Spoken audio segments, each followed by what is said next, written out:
नीतीश कुमार के तो एसएन बैसाखी सिंह पे जी, बीजेपी अब जो खड़ी ये हुई है नब्ज है और ना इंडिया लाचार गठबंधन बीजेपी में, है, जो उत्तर प्रदेश तकरार में की, विरोध की, इसी नब्ज को शायद भाजपा पकड़ लेती है। और जब भी चुनाव होते हैं भरे मन से, कोई क्षेत्रीय दल निशाने पर नहीं होता, निशाने पर होती है तो कांग्रेस, राहुल गांधी। पूजा जी नमस्कार। पूजा जी, मैं एक बात कहूंगा। मैं कहूंगा न्याय करिएगा। 37-38 मिनट आपने इंडिया गठबंधन को दिया, एनडीए गठबंधन को भी 20-30 मिनट जरूर दीजिएगा। देखिए पूजा जी, जो नेतृत्व की बात हो रही थी ना, तो नेता कौन बनता है? जिसको जनता चुनती है। लेकिन ये तो पिता पुत्र की पार्टियां हैं। पिता ने पुत्र को कमान सौंप दी, चाहे उत्तर प्रदेश में सौंप दी हो, बिहार में सौंप दी हो, इसी तरह से आप देखेंगे बहुत सारे जगह पे। महाराष्ट्र में तो वो नेता तो है नहीं है। और दूसरी बात, जब आम चुनाव चल रहा था उस समय भी आपके जिम्मेदार चैनल पर पूछा जा रहा था कि भैया आप लोगों का नेता कौन है, तो कहते थे नेता है ही नहीं है, क्योंकि नेता थे नहीं ना। एक कहावत है ना कि का रहीम कैसे निभे बैर केर के संग, वो डोलत रस आपने उनके फाटा तंग। तो दोनों विपरीत विचारधारा की, जैसे राजीव जी और संजीव जी ने कहा था, ये तो विपरीत विचारधारा से जन्मी हुई पार्टियां हैं। सभी लोग जो है कांग्रेस के भ्रष्टाचार के विरोध में अपनी अलग अलग पार्टियां बनाई। हाँ, स्वार्थ का एक गठबंधन था जो न पहले था, न तब था, न अब है, न आगे कभी रहेगा। क्योंकि स्वार्थ के सब सगे बिन स्वार्थ नहीं को, और पाले सुग्गा सारिका ताग न पाले कोई। अब मैं आता हूं कि आप देखिए उस समय चुनाव में महाराष्ट्र में गठबंधन था, दिल्ली में नहीं था। पंजाब में गठबंधन था, दिल्ली में नहीं था। केरल में गठबंधन नहीं था, दिल्ली में था। पश्चिम बंगाल में गठबंधन नहीं था, दिल्ली में था।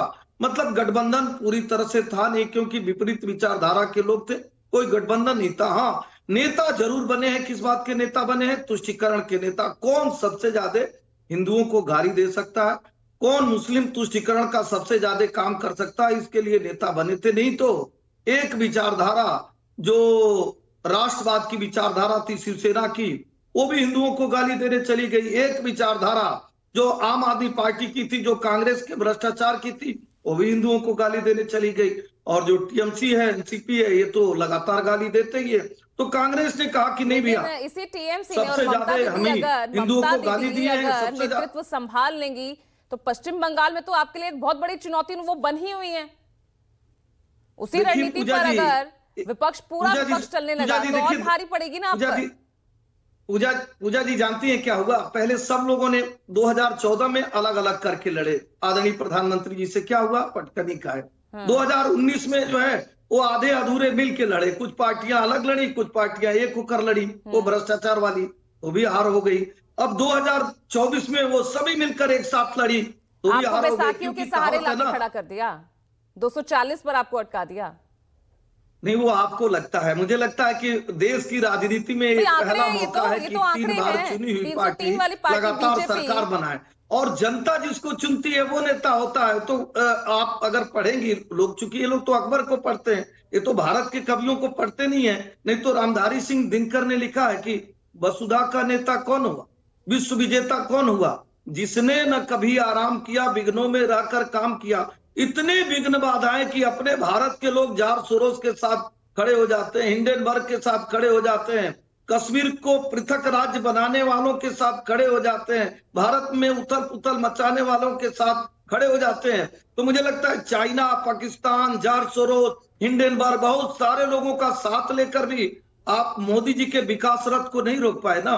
क्योंकि भारत की जनता वो भारतीय जनता पार्टी को चाहती है, मोदी जी को चाहती है। लोकसभा चुनाव में तो आपका विजय रथ रोका ना एसएन सिंह जी, इसे आप कैसे दरकिनार कर सकते हैं? किसको माना जाए? किसकी सरकार बन गई है?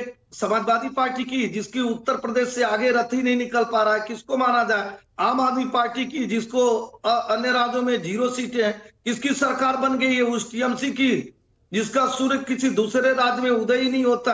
किसको माना जाए? किस पार्टी का? ऐसे पार्टी का जिसके मुखिया आदरणीय अखिलेश यादव जी हों, आदरणीय जो है केजरीवाल जी हों, जिनको बाकी प्रदेश की जनता मानती नहीं है। और रही बात राहुल जी की, तो राहुल जी को आप देखिए ना, राहुल जी के नेतृत्व में कोई छोटी मोटी हार थोड़े नहीं हुई। 3 लोकसभा चुनाव, 50-60 विधानसभा के चुनाव और कई 100 निकायों के चुनाव में। तो मैं कह रहा हूं कि अगर कोई नेता नहीं है तो उसको जबरदस्ती आप कहेंगी अगर आप कौवे को कहें कि नहीं मान लीजिए हंस है, इसलिए तो किसी मैंने से भी पूछा ना, ये पूछेंगे तो कहेगा नेतृत्व नहीं कौवा परिवर्तन है। अगर हो कौवे को गया, हंस कैसे माना जा सकता है? नेतृत्व पूजा जी परिवर्तन हो गया, ममता दीदी ने कमान संभाल ली, तो नवल शर्मा भारी पड़ जाएगा क्या फिर राज्य